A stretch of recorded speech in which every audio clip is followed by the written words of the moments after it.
dar la bienvenida a José Balambrano, quien es parte del core team de Celery y que nos ha hecho el favor de venir para brindarnos su plática de creando flujos de trabajo con Celery. Así que, por favor, les pido un aplauso.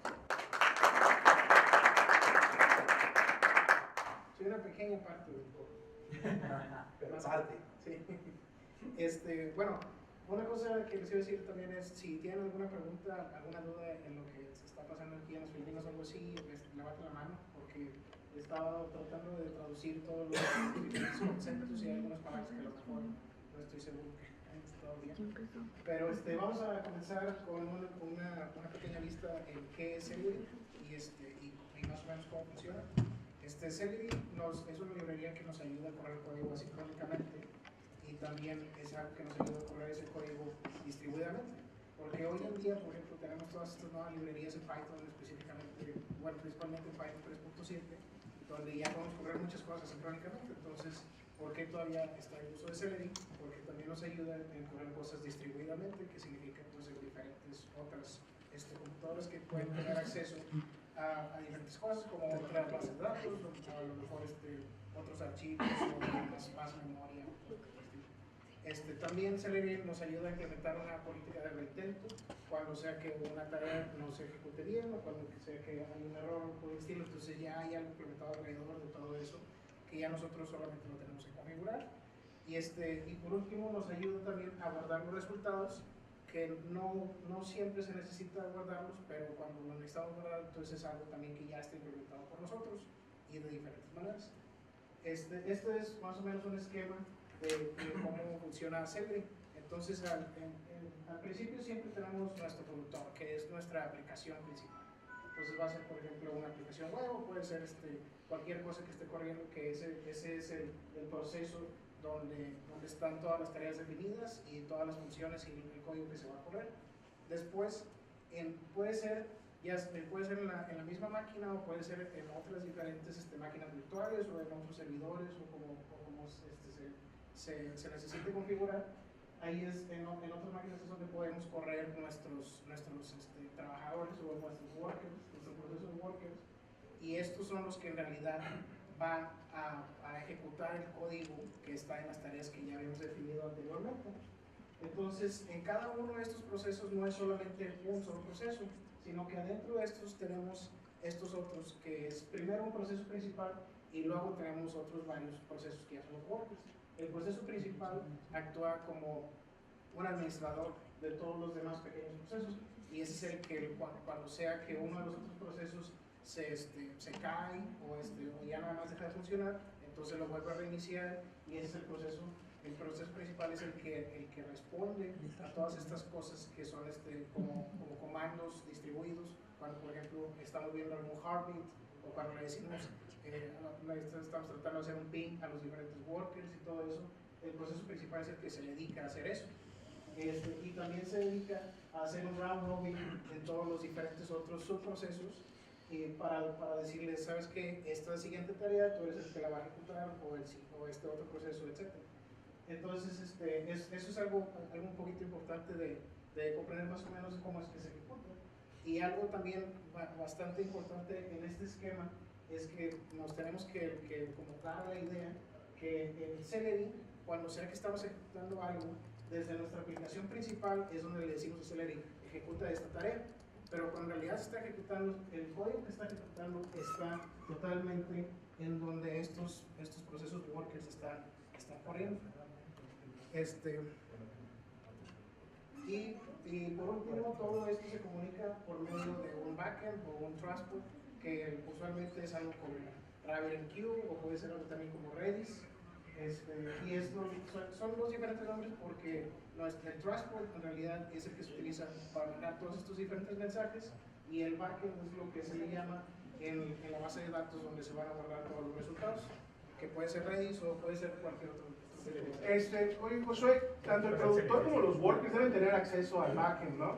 Sí, todos estos diferentes cosas donde estén corriendo, todos deben tener acceso y todos deben estar, siempre deben tener el mismo tipo de acceso, que usualmente lo que se hace, por eso por ejemplo vemos, y eso es algo que también hace, Celery nos ofrece, que es cuando sea que estemos configurando nuestra aplicación principal, básicamente todo ese mismo código es el que estamos corriendo allá. Así ya no nos tenemos que estar viendo cuál es la configuración de uno o del otro, sino que nada más es una vil copia, ¿verdad?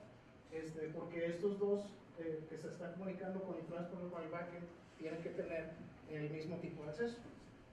En teoría, se podría tener diferentes tipos de configuraciones y otras cosas, pero pues eso nada más complica todas las cosas.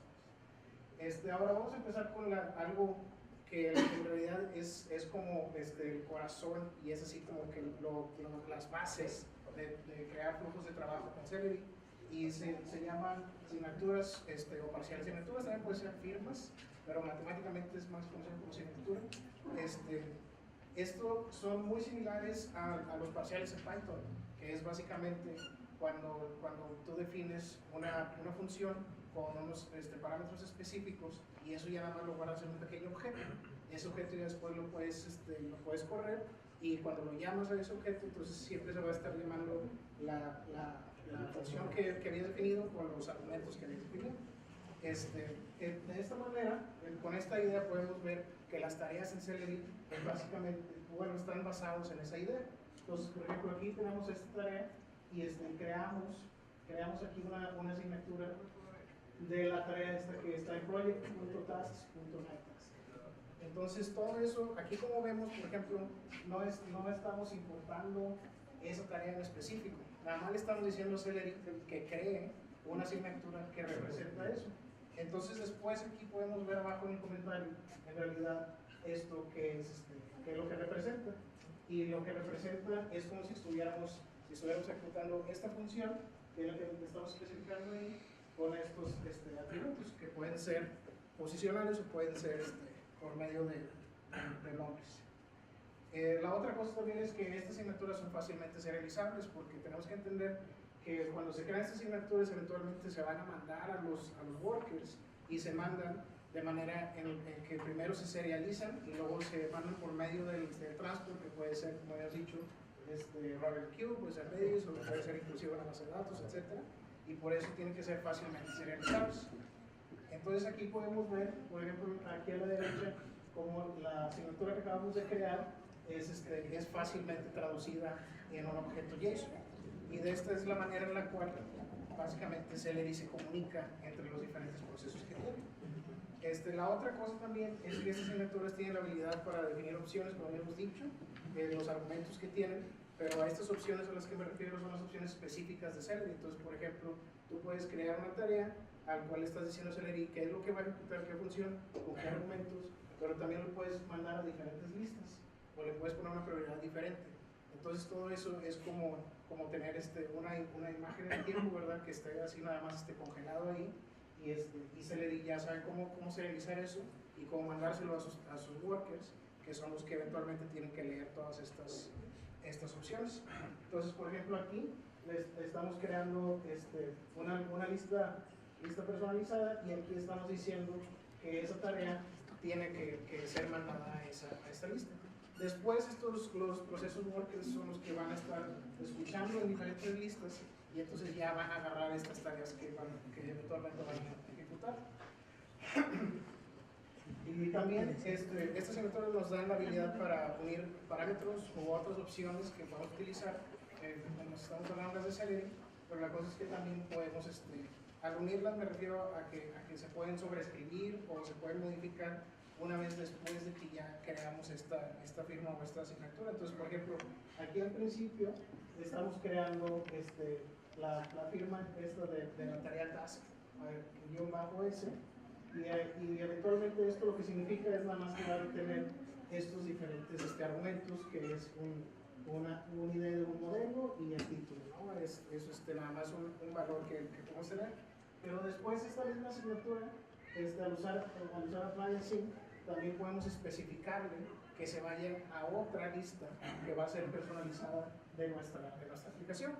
Entonces, de esa manera, la primera se va a ir a la lista que ya habíamos dicho anteriormente, y en el segundo ejemplo, ahí estamos sobreescribiendo la lista a la cual se va a ir. O sea, la tarea, a ver, de regreso, la tarea se está ejecutando en dos colas. Sí, por ejemplo, aquí la estamos mandando a 2 colas, y después van a haber procesos que van a estar escuchando en esas diferentes colas. O sea, el proceso se ejecutó 2 veces en 2 colas distintas, podríamos decir. Pues 2 veces, una en cada Ok. sí. Muy bien. Entonces, después aquí podemos ver cómo tenemos 2 diferentes tipos de asignaturas. Anteriormente estábamos utilizando la clase Signature, que es así como que la principal que está ahí, pero también hay estos accesos que son un poquito más cortos que los podemos utilizar también. Cuando tenemos una tarea ya definida de Celery, vamos a utilizar la tarea .s y luego ya los argumentos que necesitamos, y eso significa que después podemos modificar esa asignatura. En el segundo ejemplo se llama SI porque es inmutable. Eso significa que cualquier cosa que vayamos a poner aquí ya no podemos sobreescribir esto. Entonces eso es cuando sé que necesitamos crear algo que va a ser específicamente eso y ya no queremos que nadie más lo cambie aunque ellos quieran. Otra cosa bien importante que tiene que ver también con crear grupos de trabajo son las retrollamadas o las llamadas de regreso, los callbacks. Y esto es bien importante porque así es como vamos a empezar a crear pues, lo que se llama una gráfica acíclica dirigida, que es básicamente pues, así como nuestro diagramita de los diferentes pasos que vamos a crear. Entonces, por ejemplo, aquí podemos ver cómo creamos una tarea y después utilizamos el apply async, que lo que apply async hace, como habíamos dicho, va a serializar la tarea esta y la va a mandar a la lista que esté configurada. Pero aquí al último le estamos diciendo a Celery que también utilice estas retrollamadas y lo podemos utilizar con link o link error. Entonces la primera va a ser una función que se va a ejecutar cuando la tarea ya acabe exitosamente, y la segunda es cuando sea que hay un error, cuando una excepción sea levantada, entonces se va a ejecutar la segunda. Esto es bastante importante de entender cuál es la sintaxis de esto, porque si lo podemos ver, de hecho, no le estamos mandando una función, no le estamos diciendo de que, bueno, como quiera no ejecuta esta función, sino que le estamos dando también una asignatura. Y eso es porque Celery lo que en realidad hace es que primero manda la primera tarea, que es myTask, a una fila, un worker lo va a ejecutar, y cualquier cosa que pase, ya sea que si es exitosamente, Celery lo que va a hacer es que va a crear otro mensaje y lo va a mandar otra vez a la fila. Por eso es que le tenemos que mandar una asignatura y después otro worker lo va a agarrar, puede ser el mismo o a lo mejor puede ser otro. Lo mismo pasa con el del error. Ahora aquí estamos utilizando 2 porque también es nada más esto para ejemplificar que podemos utilizar asignaturas normales o inmutables. Si lo utilizamos en cualquiera de estas callbacks, si utilizamos una asignatura normal, lo que va a pasar es que el resultado de la tarea va a ser mandado como el primer argumento de esa función. Entonces, si es un error, lo que va a pasar es que se va a mandar todo el objeto del error. Y si es nada más una tarea normal, nada más es cualquier cosa que la función esa regrese, de lo que se va a mandar. Si no regresa nada, se regresa nada. Cuando utilizamos una asignatura inmutable aquí en este caso, lo que sucede es que no se le manda ningún tipo de argumento a la función que se va a ejecutar en la retrollamada. Entonces nada más se va a ejecutar así como haya estado definido. Aquí podemos ver que también, aparte de poder usar esto cuando usamos apply async, también lo podemos hacer una vez que creamos la asignatura de esta tarea. Entonces, una vez que ya esté creada aquí, podemos decir, ahora vas a utilizar esta retrollamada cuando sea que sea exitoso, cuando sea que haya un error. Ahora, lo siguiente es esto que habíamos estado diciendo de las asignaturas, las firmas, y estamos diciendo lo de los callbacks y estas retrollamadas. Eso es lo básico de cómo funciona Celery, y eso es lo básico de todas las diferentes cosas que puedes empezar a armar encima de Celery. Ahora, para hacerlo más sencillo, Celery nos presenta estas primitivas, que son funciones primitivas que podemos empezar a utilizar son bloques con los cuales podemos empezar a crear estos flujos de trabajo. Entonces, por ejemplo, primero tenemos una cadena. Y una cadena es lo más básico, que es llamar una tarea, después de esa tarea, pues llama a otra. Entonces, por ejemplo, ahorita estamos viendo lo que es un callback. Una cadena básicamente es un callback. Nada más que Celery ya te ofrece algo, lo cual ya está hecho y es una pequeña funcioncita, y también tiene varios atajos que podemos utilizar para que se vea un poquito mejor. Y aparte, esto ya el resultado de esta cadena puede ser manejado de una manera diferente. Eso lo vamos a ver un poquito más adelante. Entonces, la manera en la cual crear una cadena, lo podemos ver aquí abajo, es utilizando estas asignaturas. Entonces, por ejemplo, aquí primero vamos a ejecutar esta tarea y después vamos a ejecutar esta otra. Y como podemos ver, estamos aquí utilizando las firmas de estas tareas. Ahora, como podemos ver, aquí en realidad no se ve mucho dónde está la cadena creándose, pero aquí lo que estamos utilizando es este operador, el de la pipa. Entonces, esto ya aquí Celery ya nos está dando este operador para utilizar. De otra manera también, lo que se puede hacer, Oye, Josué, disculpa que te interrumpa. A ver, regrésate al anterior. Cuando esto se manda a ejecutar en el Celery, se ejecuta síncronamente, ¿no? sí, ¿Las dos al mismo tiempo van a ejecutar síncronamente o van una después de otra? no va una después de otra. Ok. Va primero esta y luego, Pues. luego esta otra. Si la primera tuvo un error, no se va a ejecutar la segunda. Entonces ya después cualquier cosa que se ponga aquí, perdón. Ahí puedes manejar la excepción de la primera. La excepción de la primera sí. Sí, o sea, aquí mismo, por ejemplo, puede haber, ahorita vamos a ver todas las diferentes maneras en las cuales podemos manejar errores, pero puede ser, ya sea cuando toda la cadena cuando hay algún error en toda la cadena o cuando hay un error en cada una de las diferentes tareas. Sí, pero ¿alguna otra? La otra manera en la cual podemos también crear cadenas es utilizando la función chain. Esta es una manera un poquito más explícita de crearlas, ya es preferencia personal cuál es la que se puede usar. De hecho, sería más secuencia en español, ¿no? En vez de chain. Bueno, cadena también podría aplicar. Sí, es más como secuencia en realidad. Probablemente sea una mejor palabra. Ya. Oye, y el link error también se lo podrías definir a la secuencia, ¿no? Al A la chain. secuencia sí. Okay. Sí, exactamente. O sea, por ejemplo, aquí, donde está Playa Sim también al último lo que está creando es una firma, es una asignatura. Entonces aquí podemos utilizar el link error también. Y entonces ya procesar los errores de toda la cadena. Exacto. Otra primitiva que tenemos es un grupo, que básicamente un grupo lo que se hace es que ejecuta una función muchas veces con diferentes argumentos. Entonces, por ejemplo, aquí podemos ver cómo estamos, hay un error aquí de sintaxis. typo. Pero dice group. Aquí podemos ver que estamos mandando un arreglo. Entonces, siempre se debe de mandar un arreglo, ¿verdad? Y este arreglo lo estamos creando aquí atrás, aquí antes, arribito de esto. Y lo que estamos creando aquí es que estamos haciendo un loop a través de todos los diferentes nombres de usuario que tenemos y vamos a mandar esta tarea a cada uno de esos usuarios. Entonces aquí a la derecha, perdón, sí. Si mandas un arreglo de usuarios, en algún momento, porque estás haciendo una consulta en un servicio externo, falla, ¿cómo puedo retomar donde falló el...? Bueno, el Celery en sí no te da algo ya implementado para retomar en dónde se quedó un grupo. Lo único que puedes hacer es en cada una de estas tareas como tener un apuntador, ¿verdad? Hacia en dónde estás en el arreglo. Y entonces una vez que, aquí también, una vez que creas este grupo, el grupo, también el último, es una asignatura. Entonces puedes darle una retrollamada de qué es lo que pasa si hay algún error y tratar de empezar otra vez de donde te quedaste.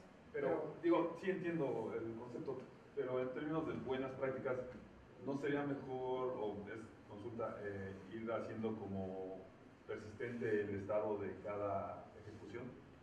Sí podría, o sea, la única cosa es que de la parte de Celery, lo único que se podría hacer es nada más ver en qué función del arreglo es en el que está, ¿verdad? O sea, a lo mejor ya se hicieron las primeras 10 o las primeras 15 o lo que sea. Por eso digo, cada ejecución ir generando un registro en base de datos para hacerlo persistente. Sí, exacto.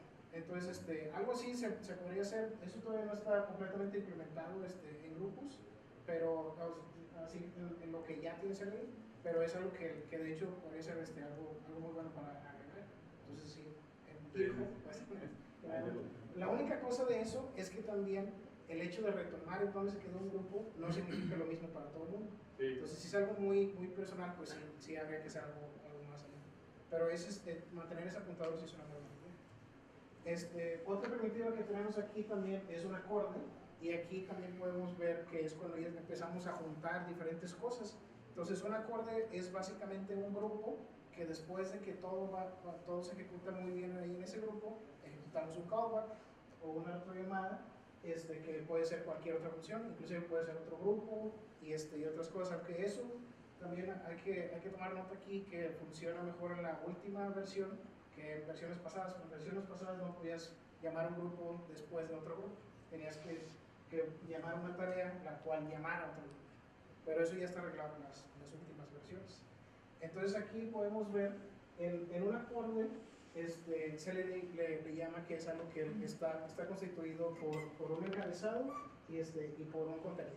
Entonces tenemos aquí el header, que básicamente es un grupo, como estamos viendo es un arreglo también, estamos creando el mismo tipo de función que estamos creando ahorita, que estamos viendo grupos, perdón, y después creamos callback, no sé si se alcanza a ver muy bien, pero básicamente es nada más una firma de otra tarea. Entonces al último creamos este core aquí con su header y con su callback, que es aquello que tenemos allá. Ahora, esto también es lo mismo, hacer una cadena utilizando un grupo y luego poniendo una asignatura de una tarea ahí. Y si ustedes corren Celery con el modo de debug, de hecho cuando hacen cualquiera de estas dos cosas, ustedes van a ver que Celery lo ve como un core, y cualquiera de las dos cosas va a decir, tengo un core aquí y esto es lo que tengo que hacer, porque tras bambalinas Celery lo que hace es, aquí sí lleva ese como contador, pero es algo bastante sencillo como lo implementa. Lo que hace es que ejecuta el grupo y está viendo cuántos resultados están guardando, y una vez que el número de resultados es el mismo que el número de cosas que tiene el grupo, entonces ya se pasa al siguiente callback. La otra primitiva que tenemos aquí también es un mapa, que esto es una de las maneras más sencillas de cómo crear diferentes llamados a tareas. Entonces, por ejemplo, aquí, si queremos llamar a la misma tarea en un arreglo pues como por ejemplo lo estamos haciendo ahorita con los usuarios, en vez de hacer eso, o en vez de crear un grupo, podemos crear este mapa, que lo que va a hacer es que va a ejecutar esta tarea con todos los diferentes argumentos. Entonces va a grupear por cada uno de estos. La diferencia entre esto y un grupo es que esto es secuencial, como lo estamos viendo aquí en el dibujo. Un grupo, todas las cosas que están en el arreglo se van a ejecutar de manera paralela, o depende de cuántos workers estés corriendo y de otras cosas, pero va a tratar de correrlas todos en paralelo, y aquí va a ser uno tras otro. Entonces ya depende de cuáles son las necesidades que tengan. La otra primitiva que tenemos también es un mapa, pero se le llama star map. La diferencia lo podemos ver aquí en el arreglo que le estamos mandando. Entonces el pasado es nada más un arreglo de strings, y en este es un arreglo de cosas que como quiera puede seguir grupeando. Entonces, por ejemplo, aquí le estamos mandando aquí lo podemos ver de este lado, le estamos mandando un arreglo de tuplas. Entonces, para cuando estás mandando algo por el estilo, algo así como esto, tienes que utilizar esto, se llama star map, pero es básicamente la misma idea, es ejecutar esa misma función secuencialmente en un trabajador. Entonces, después de todo esto, todas esas son las cosas, los bloques de construcción que podemos utilizar para crear estos flujos de trabajo. De ahí ya el mundo es lo que quieran hacer con él. Entonces, por ejemplo, ahora para esta presentación vamos a hacer este flujo de trabajo, que es algo pues un poquito medio básico, pero también complicado, lo suficientemente complicado como para ver todas estas diferentes cosas. Entonces aquí vamos a ver el flujo que vamos a hacer cuando sea que hay un login de un dispositivo que no es reconocido de un usuario. Por ejemplo, cuando hacemos lo mismo, cuando vas a decir que no sea en la página de un banco, o a lo mejor en Google, y sabes que no he reconocido este dispositivo, esto es algo que más o menos se podría implementar de esta manera. Entonces, lo primero que tenemos que hacer es empezar a sacar todos los requerimientos de los diferentes pasos que tenemos que hacer. Entonces, primero vamos a verificar si el dispositivo ha sido usado anteriormente, que es algo que la implementación puede ser diferente. Después, vamos a notificar y a guardar ese evento en el historial del usuario. Entonces, aquí podemos ver que ya en realidad son dos pasos que podemos correr en paralelo, ¿verdad? mandar una notificación por correo al usuario y guardar ese evento, cual sea que sean los datos, en la base de datos. Otro paso que podemos hacer es enviar todos estos datos a lo mejor a una API externa, que va a ser a lo mejor de seguridad, puede ser externa, ya sea mantenida por otro equipo en la misma compañía, o a lo mejor totalmente en alguna compañía externa. Y después de eso, cualquier cosa que esa llamada, esa API nos va a dar, a lo mejor también la tenemos que procesar de alguna manera, ya sea guardar en alguna otra base de datos, o a lo mejor no sé, también hacer algo internamente. Entonces, primero vamos a empezar a crear, como estamos diciendo, nuestro flujo de trabajo, nuestro dibujito con los diferentes bloques que tenemos ahorita. Entonces, por ejemplo, para el primer paso, pues es una tarea normal que nada más vamos a verificar si ese dispositivo es uno nuevo o no es uno nuevo. Para el siguiente paso, estamos diciendo que esto a lo mejor lo podemos correr en paralelo. Entonces, aquí tenemos un grupo ya, y estas dos cosas se van a correr en paralelo. Después de que todo esto está bien, vamos a hacer una llamada a una API externa, y esto puede ser también otra tarea. Y una vez que eso acabe, entonces ya vamos a ver cuál va a ser el resultado de eso, y a lo mejor tratar de hacer algo más, ya sea guardarlo también o a lo mejor avisarlo. Entonces esto va a ser básicamente nuestro workflow, y esto nos ayuda bastante en ver cuáles son las cosas que podemos utilizar y cómo lo podemos implementar, y cuál es la mejor manera de manejarlo y de mantenerlo, ¿verdad? Entonces primero, bueno, como ya has dicho, tenemos la primera va a ser una tarea sencilla, que lo que va a mandar va a ser ya sea verdadero o falso, y cuando llevamos un grupo, el resultado de esto se va a mandar a toda y cada una de las tareas que estamos usando en el grupo. Entonces, una vez que este grupo se ejecuta, y estamos asumiendo que todo esto va a ejecutarse muy bien, sin ningún error ni nada por el estilo, entonces el resultado de este grupo, que el resultado va a ser en una forma de un arreglo, de una lista, van a estar ahí el resultado de la primera y de la segunda tarea. Esta lista nada más hay que también tomar nota aquí, que no necesariamente va a ser en orden, porque como todos el grupo se ejecutan las cosas en paralelo, entonces no sabemos cuál se va a ejecutar primero. Sí, exactamente.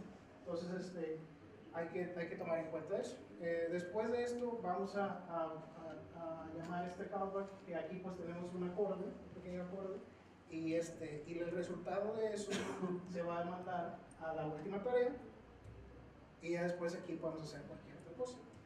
Entonces todo esto pues va a estar adentro de una cadena, y lo podemos escribir de esta manera. Entonces, como podemos ver, aquí están cada uno de los pasos. El primer paso, vamos a verificar que el dispositivo sea nuevo o no. Si es nuevo, entonces continúa la siguiente. Entonces, luego notificamos al usuario y guardamos ese evento en la base de datos. Si todo está bien, entonces el siguiente paso es mandarlo a la API externa, y si todo sale bien, después procesamos la respuesta de eso.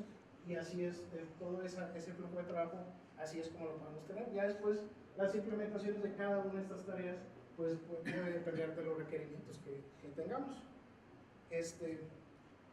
Después de esto, entonces, vamos a empezar a ver ahora qué vamos a hacer si algo sale mal. Hay diferentes maneras de manejarlo, y eso también tiene que ver mucho pues, con el tipo de requerimientos que tengan. Entonces, básicamente hay dos opciones. La primera opción es reintentar la misma tarea otra vez, y la otra es usar una retrollamada. Entonces, la retrollamada pues no necesariamente va a reintentar la misma tarea, puede hacer otras cosas, a lo mejor nada más una notificación y ya dejar de hacer cualquier otra cosa.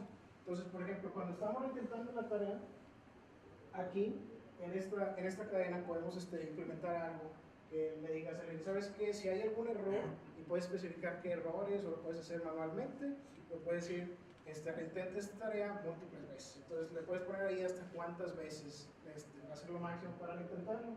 Entonces, mientras esta tarea se esté reintentando, nada más de la cadena se va a ejecutar.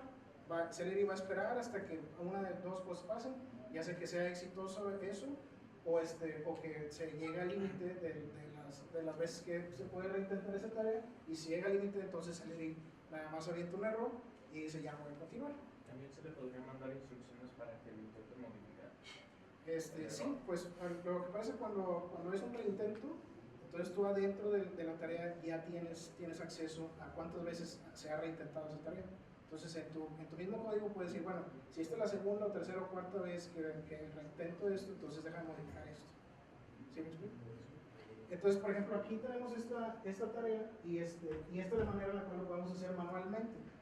Hay otra manera en la cual se puede hacer arriba en el decorador de Share Task o Task, pero honestamente y en lo personal a mí me gusta más hacerlo así manualmente porque es un poquito más evidente que lo que se está haciendo a usarlo en el decorador. Entonces, por ejemplo, aquí lo que estamos asumiendo es que nada más va a haber un error cuando sea que notificamos al usuario y vamos a agarrar ese específico error y después vamos a levantar esta pequeña cosa que se llama self.retry.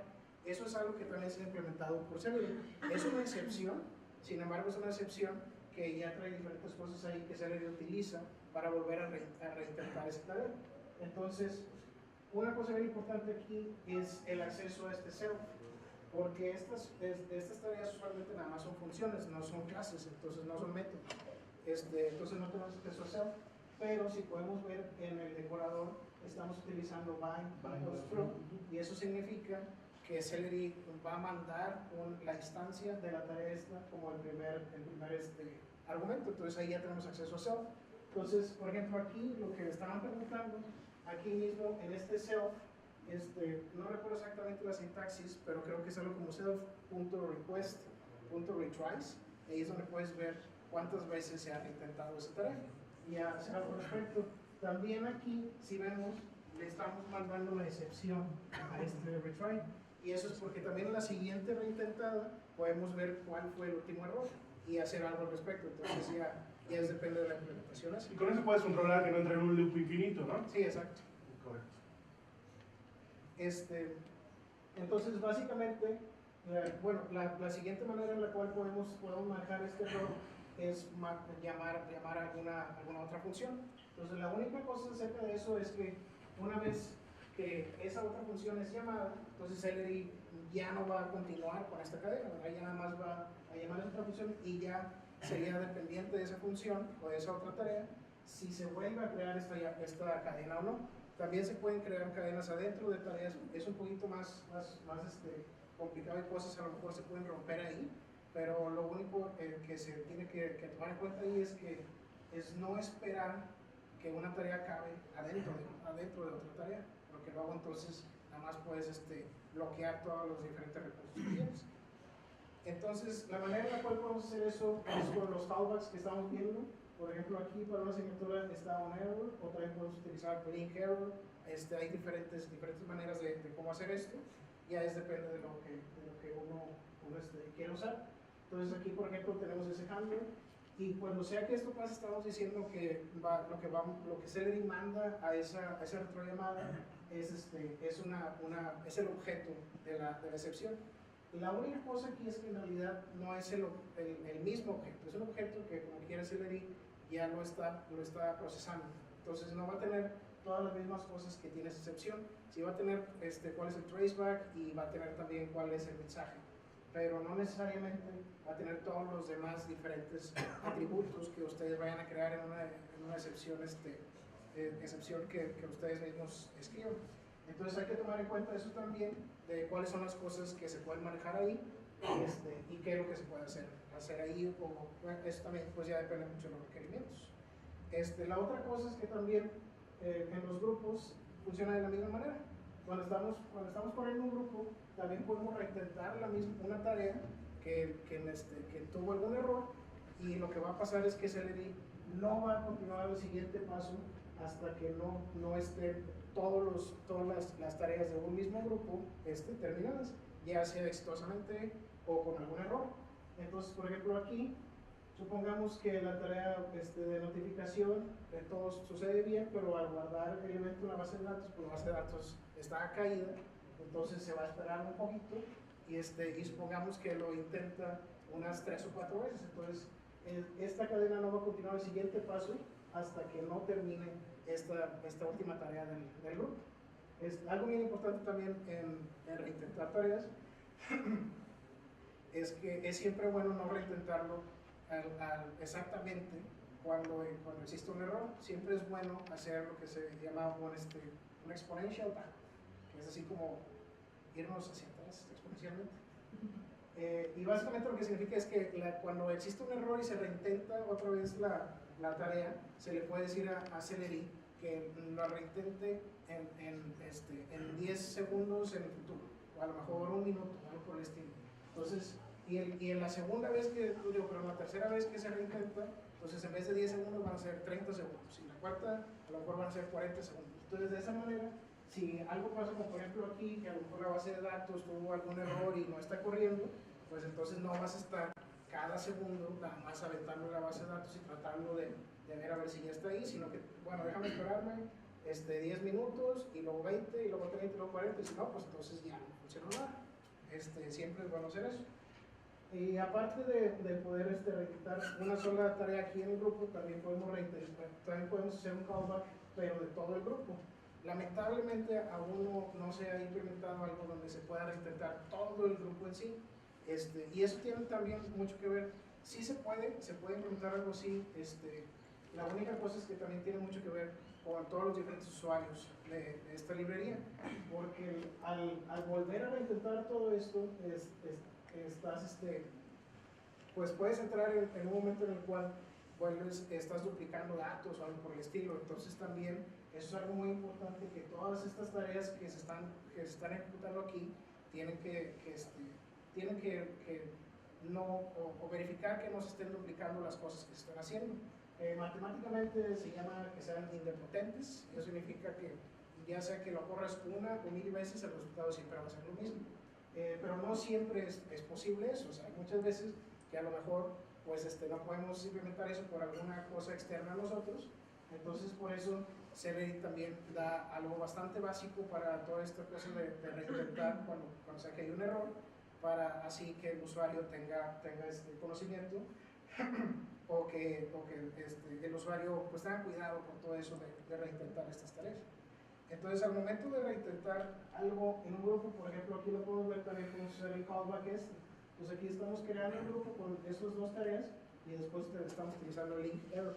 También podemos usar el on error, como habíamos visto anteriormente, porque hay que ponernos que el grupo es una firma también. Y por último, también podemos utilizar una retrollamada de toda la cadena en sí. Entonces, si algo pasa, cualquier cosa que pase mal, podemos llamar a alguna otra tarea y ver a ver qué hacemos al respecto de eso. Otra vez también no hay algo que ya esté en Celery que nos ayude a reintentar toda la cadena nuevamente.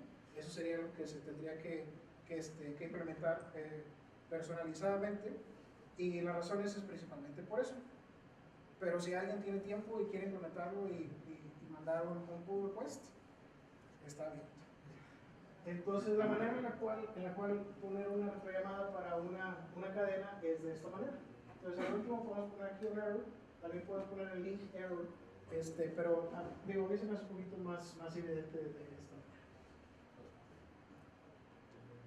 Entonces, por último, vamos a ver cómo puedo manejar los resultados. Esto lo puse hasta el último porque usualmente las tareas que uno ejecuta en Celery, pues no quiere, bueno, no es necesario estar viendo o monitoreando cuáles son los resultados de todas estas tareas, pero si es necesario, algo que pasa cuando creamos este tipo de flujos de trabajo es algo bastante interesante, porque Celery ya maneja esto, como lo hemos comentado, como una gráfica cíclica dirigida.